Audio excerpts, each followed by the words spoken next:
Hello class, Jeremiah here, and I did my research paper over Avis Goodhart, a missionary to Honduras. And I'm going to quote her to start off. Sometimes I think we get into a rut of thinking that we must have everything figured out before we can even step out in faith. But that's not faith. I don't think everyone should quit work and take off for the mission field. But I do think God wants to have people who are willing to open themselves up to what He wants. He may not show them a blueprint for the rest of their lives, but it may just be one faith step at a time, end quote. So when tasked with writing a missionary paper, it was daunting to pick such a person, as the sea of missionaries are endless. With that, I wanted to research somebody that really wasn't popular within the realm of missionaries. I personally believe that the life of a missionary is often marked by a profound sense of purpose, sacrifice, and most importantly, faith. Now, Avis Goodhart, the founder of Go Ye Ministries, exudes these qualities even through her hardships.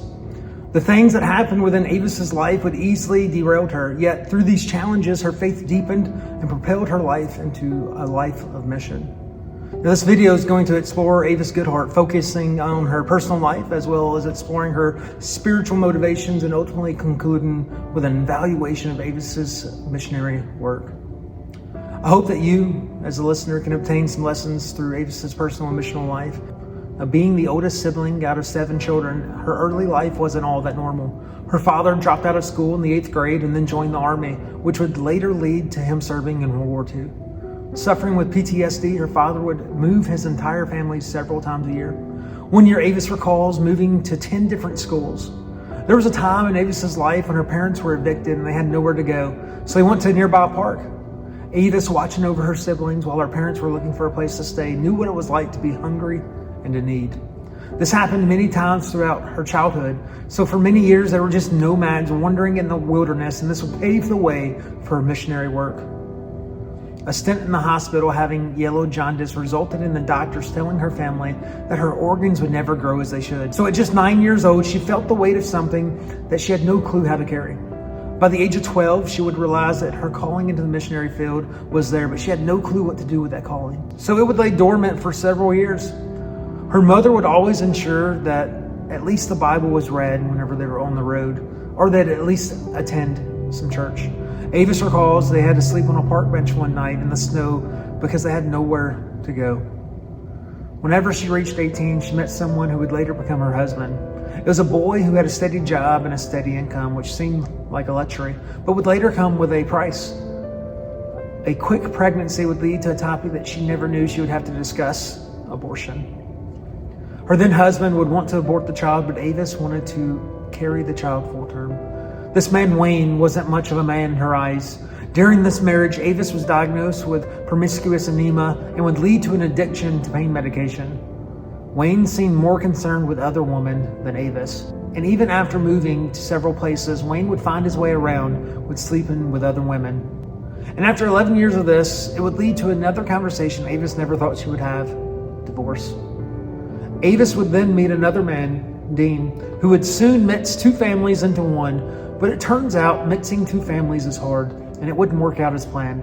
After some not so good times of being legally married but not living together, Dean would find Jesus and their marriage would be restored. By this time in Avis's life, she was 40 and going to college to be a teacher, a job that would later prepare her for her missionary field.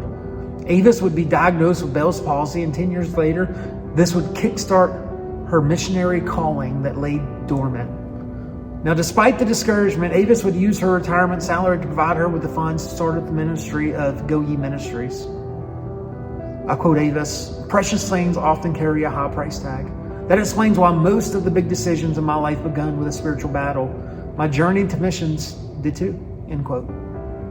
Before Avis departed for her first ever missionary journey outside of the continental U.S., she collected over 600 pounds worth of clothes for the orphanage she was about to minister to. She ran into some issues, but despite that, she prayed, and God turned it around for good.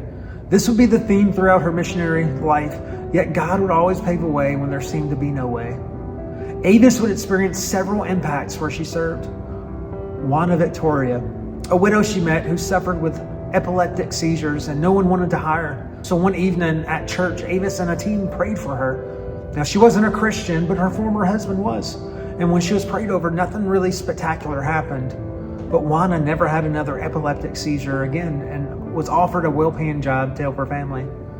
Avis would see a lot of miracles like these. The sick was healed and the lost were saved, and there were times where Avis was going to be able to speak to over 3,000 people at once in the jungles. During a brief sabbatical during the fall of 1998 in America, Hurricane Mitch would devastate Central America to include Honduras, taking over 1,200 lives nationwide, 7,000 just within Honduras. So after the storm, the city officials went to go survey the damage, and that helicopter would eventually crash, leaving no leadership in the town where Avis was visiting. So Avis would gather up supplies in a semi-truck trailer and would drive the items down in relief of the hurricane. Quoting Avis, "Missions was becoming more than just a summer activity. It was becoming my life," end quote. After going to Honduras a few times, Avis realized that she was supposed to be a full-time missionary. With the support of her husband, Avis would make that transition and land in Peru. She landed multiple speaking engagements where many people would hear and receive the good news.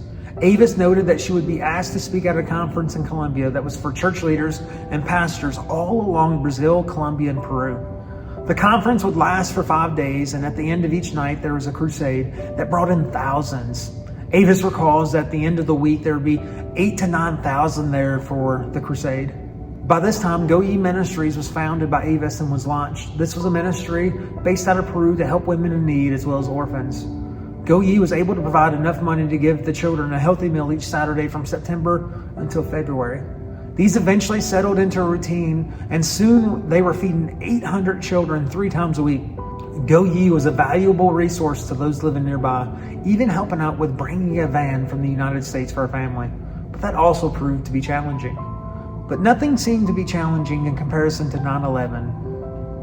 Yet Avis wouldn't let that stop her. In 2005, Avis would build an orphanage, and in 2008, Avis would build a school, despite her donor backing out of a nearly $90,000 project.